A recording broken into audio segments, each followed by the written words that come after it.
અલકાપુરી વિસ્તારમાં આવેલ વિદ્યુત ભવન ખાતે ભૂતપૂર્વ એપ્રેન્ટિસ દ્વારા આંદોલનનું એલાન કરવામાં આવ્યું છે। આ એપ્રેન્ટિસ કર્મચારીઓ કે છેલ્લા 3 વર્ષથી ભરતી જ નથી થઈ રહી એપ્રેન્ટિસ માટેની, અને એટલે વિદ્યુત ભવન કચેરી ખાતે આ ભૂતપૂર્વ એપ્રેન્ટિસો ભેગા થયા હતા અને તેમના દ્વારા આંદોલનની શરૂઆત કરી દેવામાં આવી છે। 150થી વધુ ભૂતપૂર્વ એપ્રેન્ટિસ ઉમેદવારોને ભરતી કરવા માટે આ આંદોલનની શરૂઆત કરવામાં આવી છે। છેલ્લા 3 વર્ષથી એપ્રેન્ટિસોની ભરતી જ નથી થઈ અને જેના કારણે તેઓમાં ભારે રોષ જોવા મળી રહ્યો છે। ગુજરાતના વિવિધ પાવર સ્ટેશનોમાં ભૂતપૂર્વ એપ્રેન્ટિસની ભરતી કરવામાં આવે તેવી માંગ આ તમામ કરી રહ્યા છે।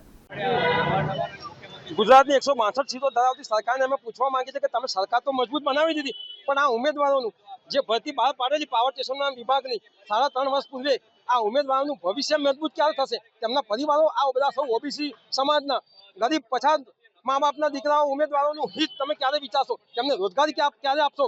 તમારો એક રેકોર્ડ બન્યો છે સારામાં સારો ગુજરાતમાં કે 162 સીટોથી વધુ તમે જીત્યા છો, તો સાથે સાથે એવો પણ એક રેકોર્ડ ખરાબ થયો તમારો બન્યો છે કે તમે જ્યારથી સત્તામાં છો કેશુભાઈ પટેલથી માંડીને અત્યારે ભૂપેન્દ્રભાઈ પટેલની સરકાર સુધી આ 30-35 સાલોમાં ઉર્જા વિભાગના પાવર સ્ટેશનો વિભાગમાં હેલ્પરોની કોઈ મોટી ભરતી થઈ શકી નથી, અને આ 25-30 વર્ષમાં જેટલા લોકોએ ટ્રેનિંગ લીધી, એપ્રેન્ટિસશીપ કરી, તે સૌ બેકાર બની ગયા છે। તમારી ખોટી નીતિના કારણે, તમારા સક્ષમ નિર્ણયો નહીં લેવાના કારણે આજે આ પરિસ્થિતિ ઊભી થઈ છે। આ સૌ યુવાનો આજે બેકાર બની ગયા છે। જીવું કઈ રીતે મોટો સવાલ ઉપસ્થિત થયો છે। આજે રોજી રોટી વગર માણસ જીવે શું, કરે શું?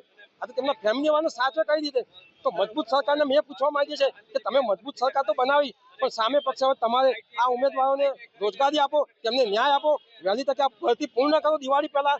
અને તમે આટલી મજબૂત સરકાર હોવા છતાં પણ તમારામાં સક્ષમતા ના હોય આ ભરતી પૂરી કરવાની, તો તમે આ ભરતી રદ કરી દો। અમને કઈ ખોટું નહીં લાગે, અમે બહુ મોટા દિલવાળા છે, અમને ખોટું નહીં લાગે તમારાથી આ સક્ષમતા ના હોય આ ભરતી કરવાની, અમને રોજગારી આપવાની તમારામાં તાકાત ના હોય તો ના પાડી દો કે આ ભરતી નહીં થઈ શકે, એવું અમે સરકારને કહેવા માંગીએ છીએ।